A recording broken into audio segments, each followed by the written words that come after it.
Salut à tous, c'est Simon, j'espère que vous allez bien les gars, moi en tout cas ça va super bien. Un petit peu malade du coup, vous l'entendez peut-être un peu dans ma voix, enfin je m'en excuse. Mais bref voilà, aujourd'hui on est là pour parler d'un sujet sérieux, on est là pour parler de harcèlement et de cyberharcèlement, enfin toutes les formes de harcèlement qui existent. Cette vidéo en fait ça va être un peu une story time, mais d'une façon différente parce qu'en fait ça va être plein de petites story time qu'on m'a envoyées. En fait c'est vos histoires, c'est vos témoignages que vous m'avez envoyés récemment. Parce qu'en fait il y a pas longtemps j'ai demandé sur Instagram via une story Instagram sur mon compte SimonVM.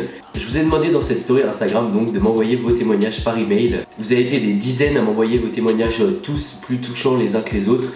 Mais évidemment j'ai pas pu tous les sélectionner pour cette vidéo, donc je vais en raconter quelques-uns. Voilà, en tout cas j'espère que la vidéo vous plaira et je vous laisse avec la suite.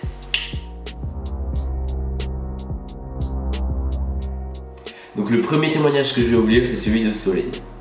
Donc, hello Simon, déjà je voulais te dire que tes vidéos sont vraiment super et très utiles, c'est hyper important de parler de ça. Je pensais justement à faire une vidéo là-dessus, bien que je vienne juste de commencer, mais je pense que tu en parleras mieux que moi. Bref, du coup perso j'ai subi du harcèlement comme on appelle ça, du harcèlement de rue. Ça a commencé quand j'avais 14 ans, j'en ai actuellement 15.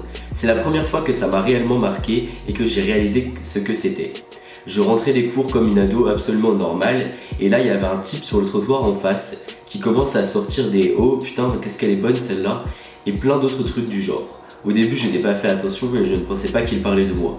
Puis il continuait et il est venu se mettre à côté de moi sur le trottoir. Il était vraiment juste à côté. Il a commencé à me dire « t'es jolie » puis « tu veux m'embrasser petit chaton ?» Sur le moment j'ai vraiment eu peur qu'il fasse quelque chose. Mais cette année, je suis en seconde, ça a recommencé, mais vraiment très souvent. Des « oh, elle a un bon cul, elle, t'es jolie, t'es bonne, oh regarde elle, c'est bien, elle est belle ». Je trouve ça hyper déplacé et surtout je ne comprends pas pourquoi. J'en ai parlé à des potes et ça n'arrive à personne, pourtant je n'ai vraiment rien d'exceptionnel physiquement. Il y a des nanas des millions de fois plus jolies que moi et je ne m'habille pas de manière choquante ou quoi. Mais ça devient presque permanent ce genre de remarques. Et ce que je ne trouve pas normal, bien que dans tous les cas ce ne soit pas normal, c'est qu'on dise ça à des gamines de 14 ans, c'est juste dégoûtant. À force, je suis habitué, mais à notre âge, on ne devrait pas être obligé de subir des remarques comme ça. Encore plus des enfants, on n'a pas le même rapport à ça qu'une femme de 20-25 ans, on ne sait pas comment réagir. Du coup, on dit rien, on est obligé. Et même si je peux porter plainte, qu'est-ce qui prouve ce que je dis ? Donc on ne peut rien faire et j'ai vraiment peur qu'un jour ça aille plus loin que de simples remarques. Je pense qu'il faut vraiment en parler pour que les mecs comprennent que ce qu'ils font et ceux de notre génération ne le fassent pas, tout simplement parce que c'est juste du manque de respect et d'éducation totale. Après il y aura tellement de choses à changer dans ce monde que quand on regarde l'ensemble ça paraît impossible. En tout cas merci pour tes vidéos, continue vraiment, c'est hyper important de parler de choses, de ce genre de choses et tu le fais très bien.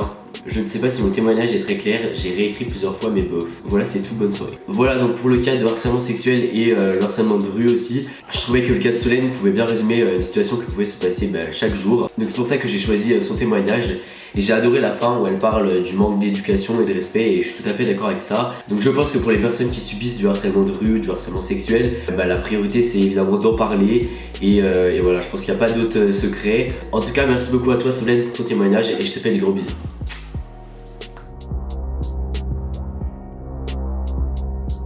Autre témoignage que j'ai reçu, celui de Célie. Donc Célie, elle m'a parlé de harcèlement scolaire que subissait sa petite sœur. Donc c'est du harcèlement scolaire en primaire, donc en bas âge.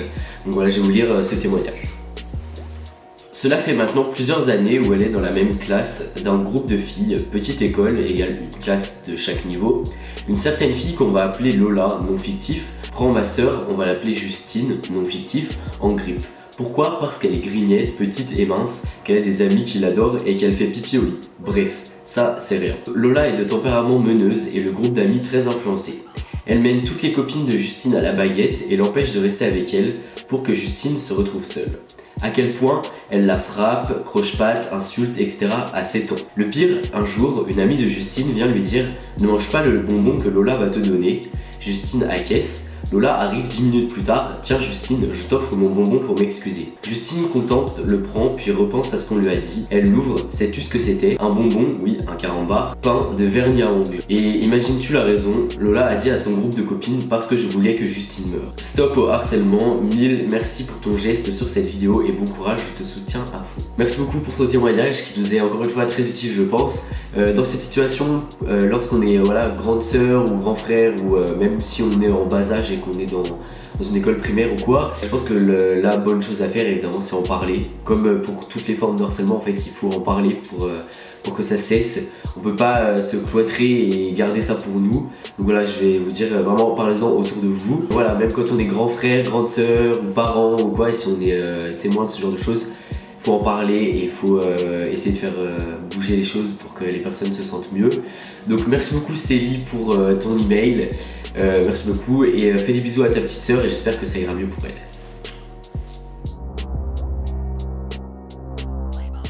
Le témoignage que je vais vous lire maintenant, c'est un témoignage qui m'a beaucoup touché et un témoignage auquel je ne m'attendais pas forcément. En fait, c'est le harcèlement au sein de la famille.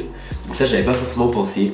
Donc je vais vous le lire. Bonjour Simon, je voulais d'abord te dire que je trouve cela vraiment gentil de ta part de faire parler du sujet de le harcèlement pour réveiller les consciences. Si je t'envoie ce mail, c'est pour te faire part de mon vécu. Avant tout, je me présente, je m'appelle Jonathan, je suis de Guyane française et j'ai 16 ans. Tout d'abord, je ne suis pas un enfant désiré. Les géniteurs, mes parents, n'ont jamais voulu de moi. Le géniteur a 63 ans et la génitrice 53 ans. Depuis ma naissance, déjà dans le milieu familial, si on peut appeler ça comme ça, je ne cesse de me faire rabaisser. Il ne cesse de m'envoyer des t'es con, tu ne vas pas réussir dans ta vie. En septembre dernier, je suis rentré dans le lycée tranquillement et le géniteur me dit « J'aurais dû dire à ta mère d'avorter ». Ce à quoi il faut ajouter une homophobie d'un tel niveau. Lorsque j'avais 5 ans, mon frère en avait 15, le géniteur l'avait soupçonné d'être gay. Ils l'ont viré de la maison pendant 3 jours. Heureusement pour moi, il ne se doute pas du tout de mon homosexualité et il pense que je suis en couple avec une amie. Si je dis cela, c'est pour comprendre la souffrance dans laquelle je vis depuis 16 ans chez moi. Mais aussi depuis la maternelle jusqu'au CM2, je me suis fait harceler. Je n'ai jamais rien dit aux autres, j'ai changé d'établissement pour le collège, à l'autre bout de la ville. Il faut dire aussi que je commençais à avoir des idées suicidaires. Et là aussi, je me suis fait harceler dans ce nouvel établissement. Je me faisais bousculer, insulter. Du côté amour, c'était la merde. Le garçon avec qui je sortais me trompait à tout va et pourtant je suis resté 4 ans avec lui. Au milieu de mon année de 3e, il y avait une fille qui me détestait. Elle a appris, je ne sais comment d'ailleurs, mon homosexualité. Elle l'a dit dans le groupe de la classe. Depuis ce jour-là, toute ma région me connaît. J'ai assumé et maintenant je m'affirme. Je suis beaucoup trop franc parfois, mais cela passe au-dessus de moi. Aujourd'hui, je m'en fous des avis des gens, ce qu'ils pensent de moi. Cependant, au niveau famille, que je dis plus généralement mon accueil, eh bien c'est toujours la même chose, des insultes. Pourtant, je n'ai plus jamais mes idées suicidaires. J'assume sur mes stories Snap, suivis par tous les hypocrites, que j'aime le maquillage et par-dessus tout, celui que je considère comme mon père, Jeffree Star, que je suis depuis mes 4-5 ans. Ces vidéos m'ont aidé à être qui je suis, m'assumer, me construire, car ce n'est pas en se faisant insulter chaque jour par des personnes qui se disent parents que nous pouvons nous construire. Aujourd'hui au lycée, je suis le sujet de toutes les rumeurs. Les lycéens sont tellement fous qu'ils mettent en place des théories pour prouver les rumeurs. Une de ces rumeurs, j'en ai souffert. Apparemment, je violais mes neveux. Jusqu'à aujourd'hui, j'en souffre, mais je n'ai rien dit à personne ni à ma famille. Entre parenthèses, mes 4 amis depuis nos 5 ans ne le savent pas.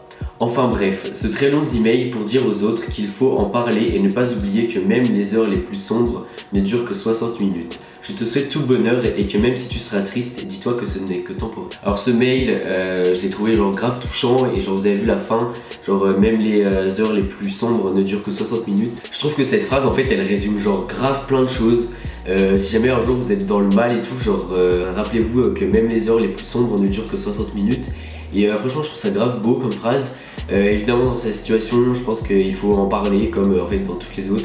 Je vais me répéter beaucoup dans cette vidéo je pense. Mais ouais voilà c'est indispensable. Voilà genre n'hésitez pas à en parler autour de vous, c'est toujours la solution. Après quand c'est dans le cadre familial, je pense que vous pouvez toujours trouver voilà, des personnes autres, les parents de vos amis, vos oncles, vos tantes ou je sais pas des personnes autres que votre famille proche. Si jamais c'est voilà, dans votre famille. En tout cas, je te souhaite, Jonathan, tout le courage. En tout cas, garde la force comme tu as l'air d'en avoir. Garde la force pour surmonter toutes ces critiques, etc.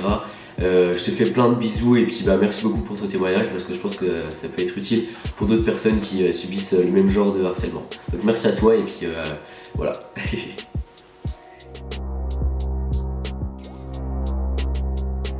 Autre témoignage que j'ai reçu, un témoignage sur le harcèlement de rue et qui est également du harcèlement sexuel, donc un peu comme celui de Solène que j'ai présenté en début de vidéo, c'est celui de Marie. Donc je vais vous le lire. C'était en début d'année dernière, je rentrais quasiment tous les jours à la même heure et tous les jours il y avait un gars à la sortie de mon arrêt de métro.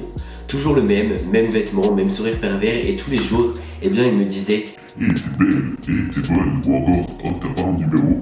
Je faisais mine de pas l'entendre et je continuais à marcher. Un jour, il m'a attrapé par l'épaule et m'a dit « Bon, aujourd'hui j'ai décidé de franchir le cap, est-ce que tu veux mon numéro ?» J'ai dit non de la tête et j'ai essayé de me dégager de sa main qui me tenait fermement l'épaule. Il m'a dit « T'es sûr ?» J'ai redit non et j'ai fait un geste brusque et je suis parti en courant. Le lendemain, il n'était pas là, je me suis alors dit qu'il avait laissé tomber. J'ai eu tort car 2 jours après, il était de nouveau là et cette fois, il m'a attrapé un peu violemment et m'a dit « Bon, cette fois, tu m'écoutes, je suis là tous les jours pour toi, je viens exprès, alors donne-moi au moins ton numéro. » J'ai dit laissez-moi tranquille et cette fois, il n'a pas tenu bon. Ah non. Par contre, quand je suis parti, il m'a lancé des cailloux qui traînaient par terre au niveau des cuisses. Par contre, quand je suis parti, il m'a lancé des cailloux qui traînaient par terre au niveau des cuisses. Donc merci beaucoup à toi pour ton témoignage. Et ouais, bah franchement, encore une fois, super utile. Je pense que beaucoup de jeunes filles, elles peuvent se reconnaître là-dedans. Je pense qu'il n'y a pas que toi qui as été victime de ce genre de choses. Je le vois, genre même des fois sur Twitter ou ce genre de choses qui circulent, comme quoi il y a des personnes qui se sont fait violer, qui se sont fait harceler, etc. Donc en tout cas, ouais, c'est super important. Dans ce genre de situation, je pense que la chose à faire, évidemment, c'est de prévenir les autorités de police pour éviter que ce soit quelqu'un d'autre qui soit victime après vous de harcèlement, parce que si c'est pas vous, bah, ce sera une autre. C'est horrible de dire ça, mais c'est le cas. Ou alors peut-être prendre une photo discrètement, vraiment très discrètement, parce qu'il faut pas vous faire voir pour pas vous attirer plus de problèmes. Mais ça pourra peut-être être utile au cas où si vous appelez la police après pour le témoignage, pour pouvoir vraiment porter plainte. Soyez toujours méfiants et méfiantes, surtout. Et puis bah merci à toi Miss Bonbon, parce que c'est ça ton email. Donc merci à toi pour ton email, pour ton témoignage, et puis je te fais plein de gros bisous.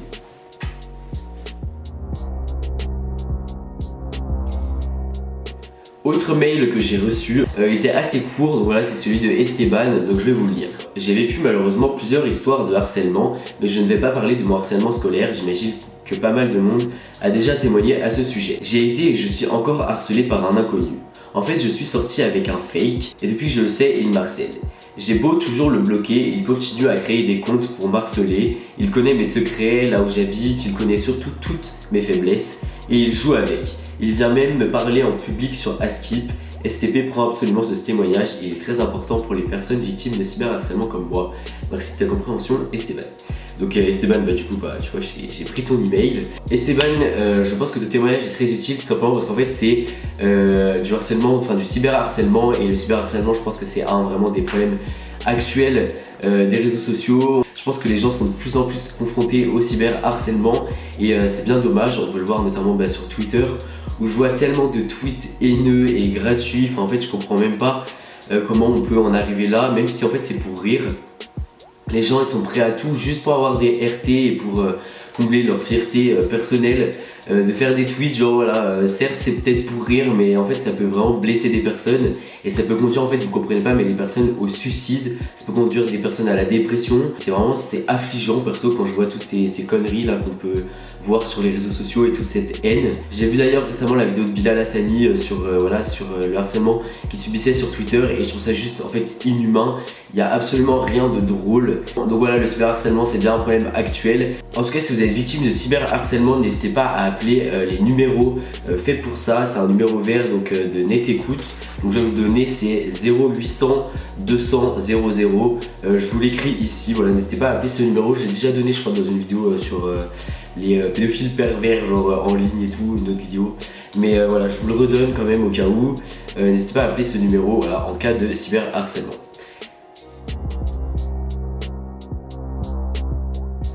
Autre témoignage que j'ai reçu cette fois, ça concerne du harcèlement scolaire et sexuel à la fois et c'était assez choquant. Enfin pour ma part je trouvais ça assez choquant. Donc cette fois j'ai pas mentionné le nom de la personne parce que cette personne m'a demandé de respecter son anonymat, donc chose que je respecte. Donc salut Simon, pour commencer j'aimerais te dire que je suis super contente de pouvoir te parler. Si je t'écris ce mail, c'est parce que comme tu peux l'imaginer, j'ai subi du harcèlement. Je suis actuellement en année de seconde et j'ai subi du harcèlement en 4e. Ce n'était pas un harcèlement causé par un élève, c'était causé par un professeur. C'était un prof de SVT, ça a commencé vers le mois de mai. La première fois que c'est arrivé, c'était un soir lorsque je l'avais eu en cours durant la dernière heure. Il m'a dit qu'il souhaitait me parler de mes résultats en SVT, ils étaient mauvais. Donc il a commencé à me dire qu'il faudrait augmenter les notes et il commençait à poser des questions sur ma méthode de travail. Jusque là, tout va bien. Au bout de quelques questions, je vois qu'il commençait à se toucher le sexe et à bander tout en me regardant et en regardant le mien. À ce moment-là, je lui ai dit que j'avais une séance de sport et que j'allais être en retard, c'est faux bien sûr. Puis durant 2 semaines, il ne s'est rien passé jusqu'à ce qu'un jour j'avais oublié ma trousse en classe à la sortie des cours. Du coup, je suis vite remonté en classe pour la récupérer seule à 7h. Il n'y avait plus personne dans les couloirs à part les femmes de ménage au premier étage. Une fois arrivé dans la classe et récupéré ma trousse en sortant de la classe, je me suis retrouvé nez à nez avec mon prof de SVT. Il m'a attrapé par le bras et m'a dit qu'on avait été interrompu la dernière fois. Il m'a fait rentrer dans la classe et a commencé à me coller contre le mur. Je lui ai dit que j'allais en parler s'il essayait de faire quoi que ce soit et il a commencé à crier que si j'en parlais, j'allais le regretter, puis il est parti. Il n'est jamais revenu au collège et depuis je ne l'ai plus jamais revu et heureusement pour moi, il ne m'est rien arrivé. Bref, voilà ce qui est arrivé, je te demanderai juste de ne pas mentionner mon nom STP et puis sinon je tiens à te dire que ce que tu fais, je l'apprécie énormément et continue ainsi et lorsque tu seras un gros youtubeur comme tu le mérites, je serai toujours derrière toi. C'est trop chou ça cette fois. Non franchement merci pour ton témoignage, plus sérieusement. Cette fois ouais, je trouve ça encore une fois choquant, je pense que quand c'est dans le cadre d'un harcèlement scolaire, surtout quand c'est des professeurs, il y a quand même leur fonction qui est mise en jeu. Donc parlez-en à la CPE directement ou à quelqu'un de l'établissement, au principal ou quoi que ce soit. Et je pense que les mesures elles seront prises très rapidement. Si vous avez vraiment un problème légitime avec un professeur, je pense qu'il faut en parler autour de vous, que ce soit au sein de l'établissement ou à vos parents directement. Voilà, je pense que c'est tout ce que j'ai à vous conseiller dans cette situation-là, c'est déjà pas mal. Bref, en tout cas merci à toi pour ton témoignage. Je pense que tu te reconnaîtras du coup mais je cite pas ton nom. Voilà, en tout cas merci beaucoup et je te fais des gros bisous.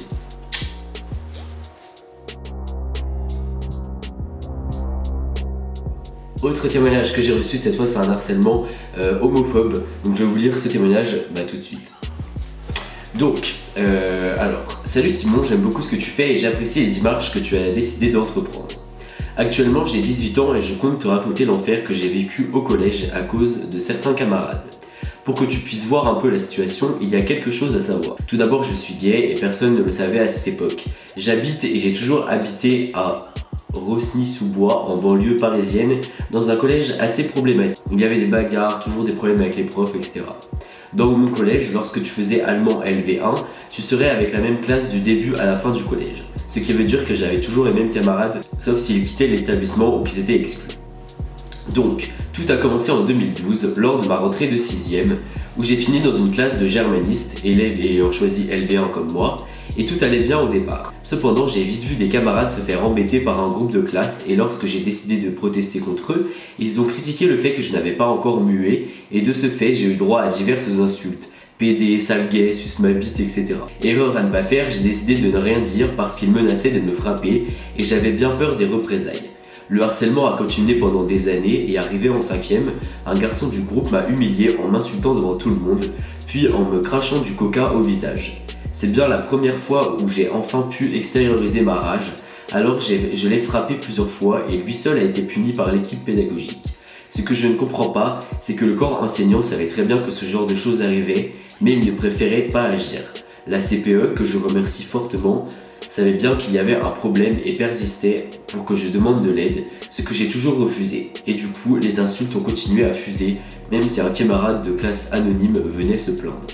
J'étais très mal et faisais tout pour ne pas aller en cours et mes parents n'en savaient rien. Je me suis dit que je ne pouvais pas me suicider pour ça, étant donné que passer à l'acte en serait revenu à leur donner raison et que je n'étais pas assez faible d'esprit pour me laisser abattre par une bande d'imbéciles. L'année de délivrance a été notre voyage d'1 semaine en Allemagne où le harcèlement avait cessé pour ma part. Ils se sont pris à une de mes amies que j'ai bien entendu défendue. Le dernier jour pour se venger, les garçons avaient pris la décision de taper la tête des élèves qui dormaient pendant le trajet pour revenir en France, car nous faisions un trajet de nuit.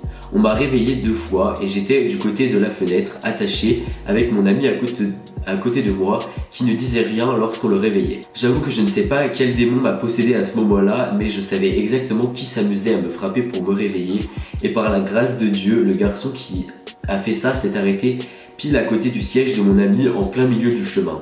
Et subitement, le coup est parti. Je lui ai mis 2 coups de poing dans le visage alors qu'il ne s'y attendait pas. À cause de cela, toute la classe et les 3e qui voyageaient avec nous se sont réveillés et ne s'attendaient pas à ce que moi, qui suis d'un calme imperturbable et d'un sang-froid énorme, se rebelle enfin contre ceux que tout le monde détestait. Le garçon que j'avais frappé m'a donné une gifle, puis m'a craché dessus avant que les profs n'interviennent pour le renvoyer à sa place. Tout le monde avait été surpris par l'action que je venais de causer dans le bus et l'histoire avait fait le tour du collège. Les profs, la semaine qui ont suivi le retour, m'ont félicité et étaient fiers de voir que non, les élèves harcelés ne se laissaient plus autant faire qu'avant.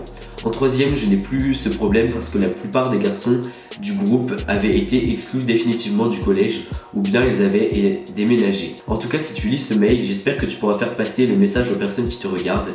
Il ne faut jamais se laisser abattre par les autres et poursuivre ses ambitions. Et si on se fait harceler, il faut savoir agir et ne pas entendre aussi longtemps que je l'ai fait. Attendre aussi longtemps que je l'ai fait.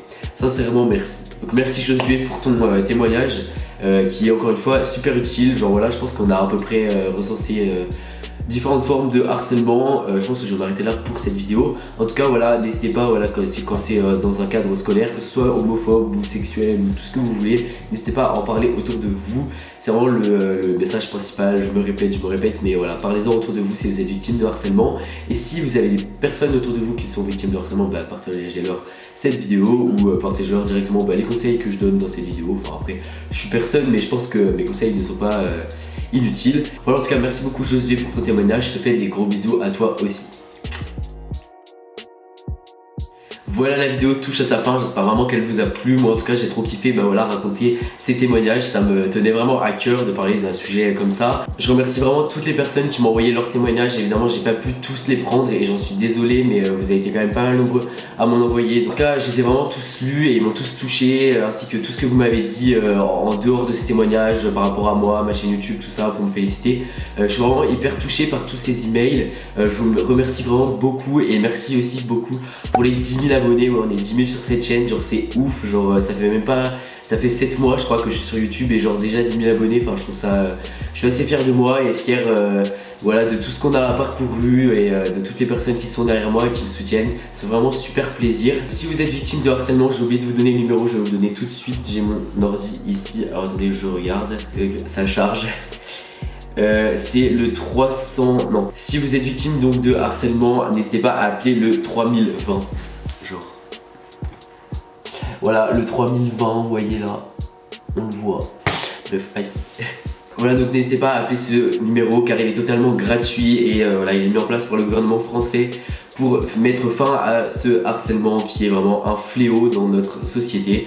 N'hésitez pas voilà, à en parler via le téléphone ou autour de vous. Enfin, j'ai dit quelques conseils à la fin de chacun des témoignages que vous m'avez envoyés. Sur ce, je crois que j'ai plus rien à vous dire. Je vous fais du coup des gros bisous. N'hésitez pas à laisser un petit pouce en l'air, n'hésitez pas à vous abonner à la chaîne YouTube et je vous refais un gros bisou et à plus tard dans une prochaine vidéo.